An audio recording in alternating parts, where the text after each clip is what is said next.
आइए सीधे लिए चलते हैं आपको देश की नई संसद जो बनकर तैयार होने वाली है। सईद अंसारी हमें बताएंगे ये आंकड़े। सईद, क्या कह रहे हैं ये नंबर्स?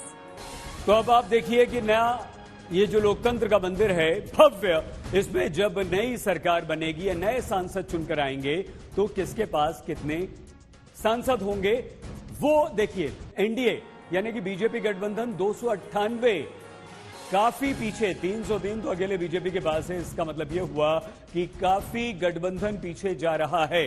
हां, यूपीए कांग्रेस और सहयोगी 153 यानी कि 52 तो सिर्फ कांग्रेस के पास है। तो जबरदस्त फायदा यहां पर यूपीए को मिलता हुआ दिखाई दे रहा है और 92 अन्य। लेकिन फिर भी वो जो 272 का आंकड़ा है वो बहुत सीधे सीधे बहुमत का आंकड़ा वो एनडीए के पास है। यानी कि प्रधानमंत्री नरेंद्र मोदी बीजेपी गठबंधन अपनी सरकार बनाने में सक्षम और सीधे सीधे यहां पर सरकार बनाते हुए एनडीए दिखाई दे रहा है। यानी कि एनडीए की सरकार बनते हुए दिखाई दे रही है।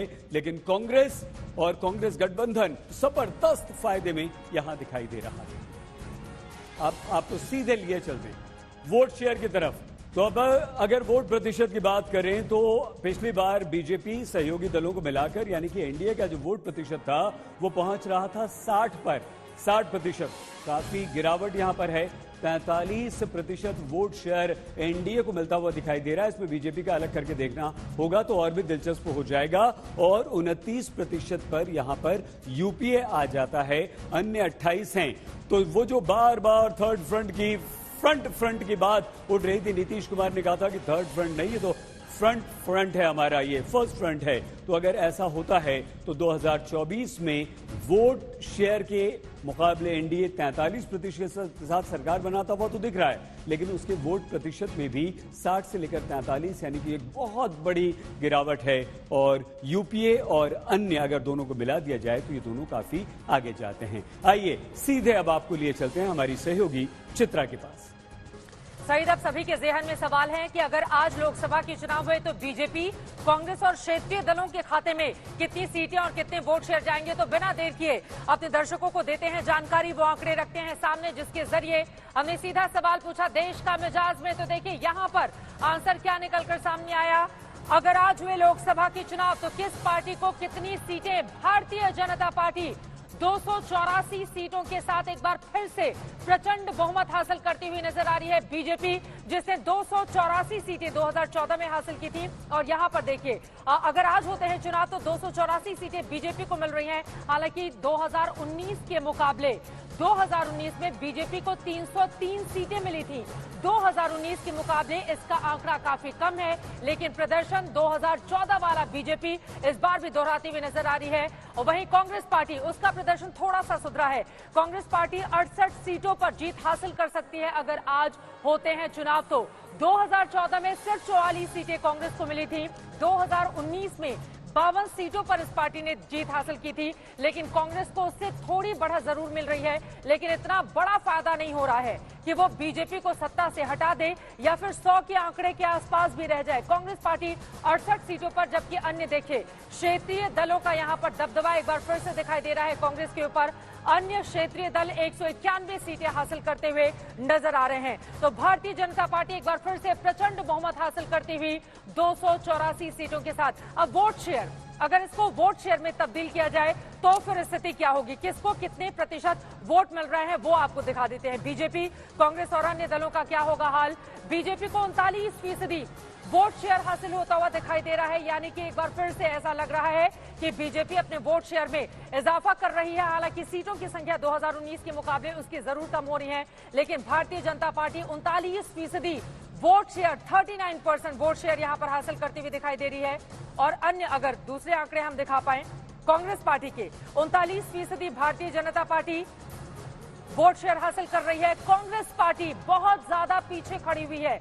कांग्रेस पार्टी को इतने वोट शेयर नहीं मिल रहे हैं कि वो कम से कम एक मजबूत उपस्थिति ही दर्ज करा पाए। कांग्रेस पार्टी को 22% वोट शेयर हासिल होता हुआ दिखाई दे रहा है, जबकि अन्य के खाते में 39% वोट शेयर। तो एक तरफ बीजेपी है 39% के साथ, दूसरी तरफ अन्य है 39% के साथ। कांग्रेस पार्टी 22% वोट शेयर हासिल करती हुई दिखाई दे रही है।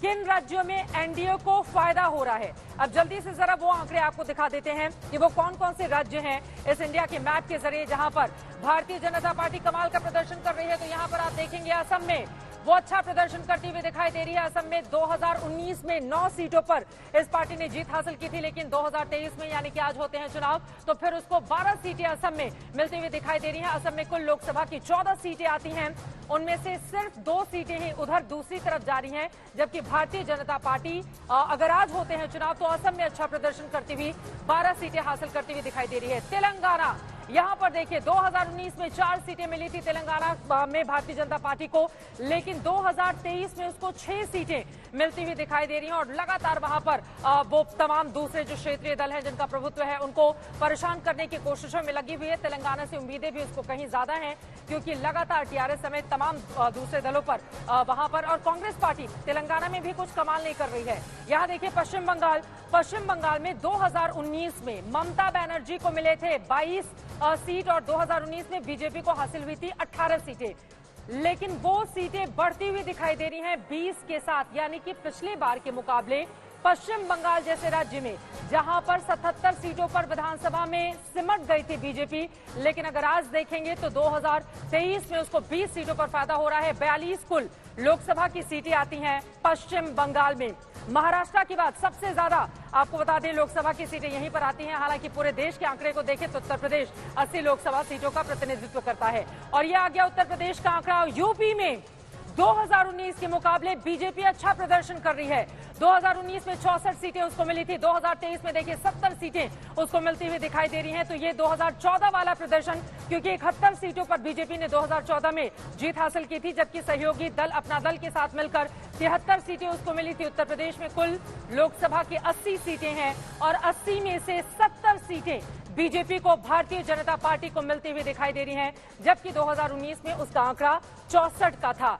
उत्तर प्रदेश में एक तरफ राम मंदिर भव्य बनकर तैयार हो रहा है, वहीं दूसरी तरफ फ्री में जो राशन की योजना है उसने कमाल दिखाया है गरीबों के बीच में खासतौर से, और ऐसा लग रहा है कई ऐसे मुद्दे हैं जिसको लेकर बीजेपी यहां पर खुद में फायदा देख रही है। तो अब तक का ये हमने आंकड़ा दिखाया और इन आंकड़ों के जरिए आपको समझा। और देखिए किन राज्यों में यूपीए को फायदा, अब यूपीए को किन राज्यों में फायदा हो रहा है वो देख लीजिए।